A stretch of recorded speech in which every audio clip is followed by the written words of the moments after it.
vedette a San Giuseppe che scendeva in un scalone indurato e che diceva: ma chi sto depredore, chi sarà?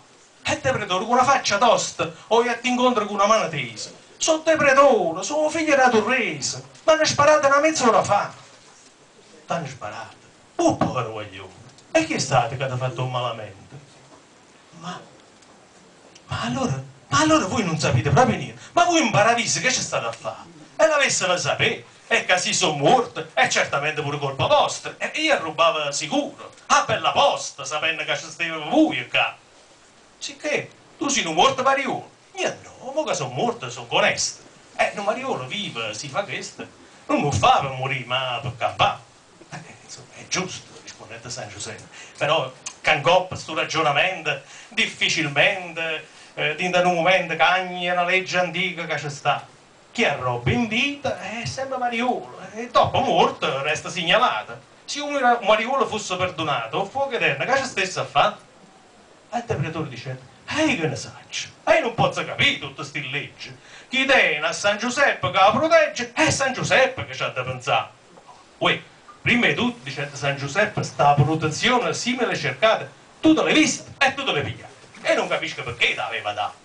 Povero, e tutte quelle figurelle con voi fotografate e colorate. Io certe volte mi sono indebitate per cannelle e per l'ugli. E mo che fa? Mo mi recita che c'è sta una legge, che un Mariolo è sempre segnalato. A me, se non mi avessero sparato, fosse morta per la fame, San Giuseppe. Mo tanto bello, non facciamo storie, parlate in confidenza con il signore, decidere, licenza di pretore l'ha già protetta e lo faccia staccare. E se mi dice no, peggio per voi che lo concoppo non contate niente, perché le caccia spese stringhe niente, ma voi ci avete perso di metà. San Giuseppe, un po' pensieroso, s'avviai per scalone a malincuore e si trovai in presenza del Signore con l'occhio in terra per non lo guardare. Giuseppe, cosa c'è? Cara maestra, ma trovo come aiuta e come state? Io certo che mi sento sconcertata, non so come essere cominciato. Fuori c'è sta un Mariolo morto che si chiama Vincenzo De Pretore. Siccome mi scegliete protettore, giustamente volesse staccare. Sai Giuseppe, ma tu ti fossi rimbambito, un Mariolo e dici giustamente, ma tu ti sei stonato veramente, questa è la vecchiaia che ti fa parlare. Che c'entra? Voi che poi non siete vecchi, anzi, se ci pensate in mezzo a noi, o vecchiaccono vero, siete voi. Insomma, casa tratta di dignità, depredore arrubava, sì signore, molto accisa per questa ragione, si era fissata per la protezione, ma appicciava il cannello, e che ci fa?